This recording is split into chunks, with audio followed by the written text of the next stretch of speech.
Ihiwalay po natin yung ito po, egg yolk. And then ito pong egg yolk, durugin lang po natin 100 grams ng butter. Maglalagay lang po ako ng bawang, isang buong bawang po ito na na-chop ko na po. Maglalagay po ako ng kalahating kutsara ng chili flakes, tsaka po paminta. Next po, maglalagay po ako ng evaporada, kalahating lata lang po. Next po, ito nadurog natin na ito na maalat. Ito po yung yolk lang po niya. Pahinaan natin yung apoy.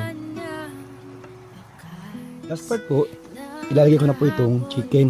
So nga po pala, hindi na po ako naglagay ng asin kasi maalat na po yung itlog na ginamit. And then ikot po natin yung mga chicken. Ang bango! Ready to serve na po yan. Kainin na po. Anong lasa, ma? Satisfied ka naman sa luto?